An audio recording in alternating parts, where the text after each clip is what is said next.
이 새벽에 하나님께서 우리에게 주시는 말씀은 잠언 8장 32절로 36절까지입니다. 아들들아 이제 내게 들으라. 내 도를 지키는 자가 복이 있느니라. 훈계를 들어서 지혜를 얻으라. 그것을 버리지 말라. 누구든지 내게 들으며 날마다 내 문 곁에서 기다리며 문설주 옆에서 기다리는 자는 복이 있나니 대전하를 얻는 자는 생명을 얻고 여호와께 은총을 얻을 것임이니라. 그러나 나를 잃는 자는 자기의 영혼을 해하는 자라. 나를 미워하는 자는 사망을 사랑하느니라. 아멘. 이는 살아계신 우리 하나님의 말씀입니다. 이 시간 나를 따르라 라는 제목으로 말씀 전하겠습니다. 전쟁 영화에서 보면은 위대한 장군이나 영향력 있는 지도자들이 많은 사람에게 이렇게 말합니다. 나를 따르라. 늘 승리가 있는 것은 아니지만 패배할지라도 끝까지 싸우겠다는 의지를 가지고 나아갑니다. 담대함을 줍니다. 누군가 따를 것이 있을 때 두려움을 극복하게 합니다.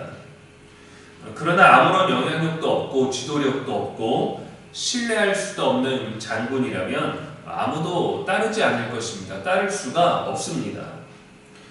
따를 수 있는 신뢰할 만한 무언가가 필요하죠. 거의 모든 운전자들이 자동차의 내비게이션을 사용합니다. 길을 전혀 몰라서 사용하기도 하겠지만 더 빠른 길, 통행료가 저렴한 길, 시간이 덜 걸리는 길, 단속 카메라가 있는 정보를 이용하거나 경유해서 가기 좋은 길들, 실시간 정보까지 잘 갖추고 있습니다. 자주 가본 길이라면 내비게이션이 주는 정보가 없이도 갈 수 있겠죠. 자신이 아는 길을 선택할 수 있을 것입니다. 그러나 초행길의 경우에는 내비게이션을 잘 따라가야 합니다. 내비 안내를 무시하면 길을 잃게 됩니다. 당황해서 다른 길, 잘못된 길로 가게 됩니다. 그 정보를 신뢰하고 따라가야 안내해주는 목적지까지 갈 수 있는 것이죠. 마찬가지로 우리 인생에도 하나님께서 제시해 주신 길이 있습니다. 목적지, 또 가는 길, 경유하는 방법, 주의해야 할 것 등 생명으로 이르게 하는 지혜입니다.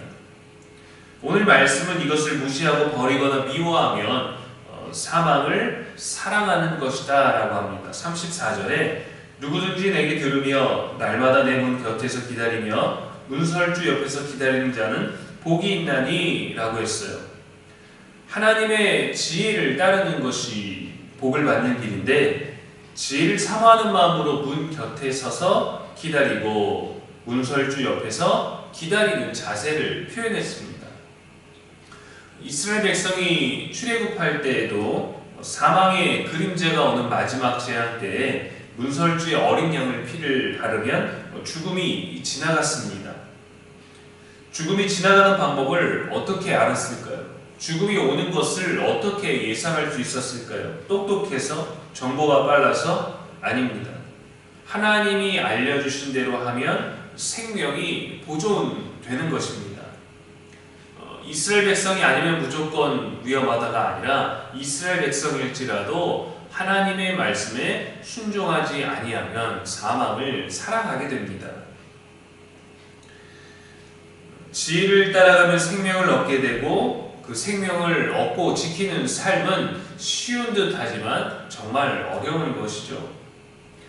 예수님께서도 좁은 문으로 들어가라 하셨습니다.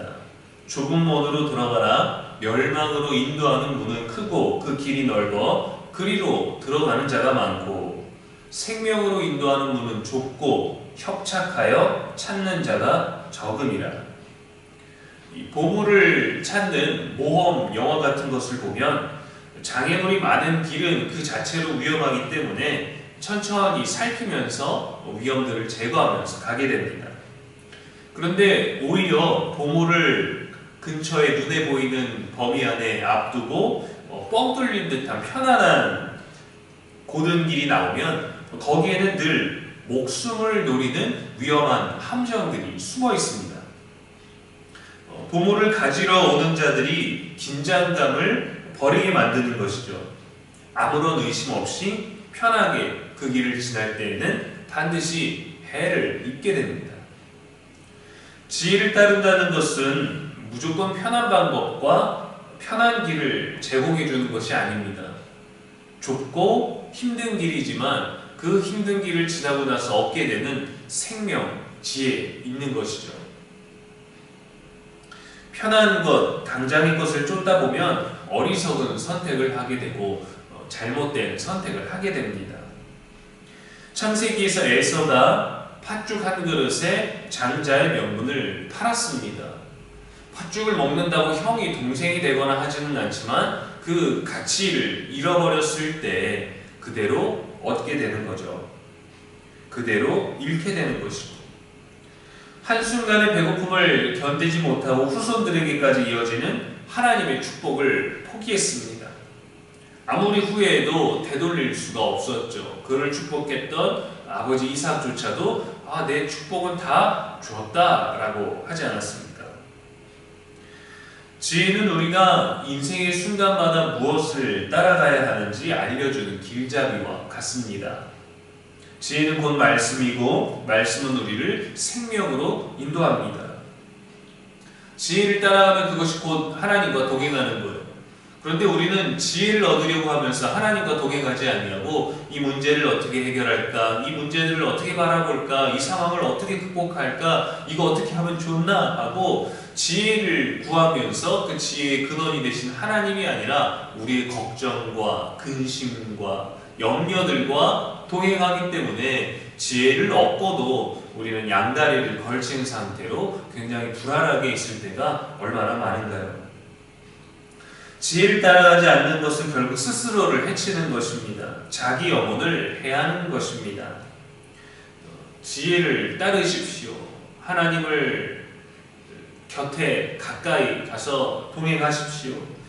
예수님을 따르고 예수님의 말씀을 따르십시오.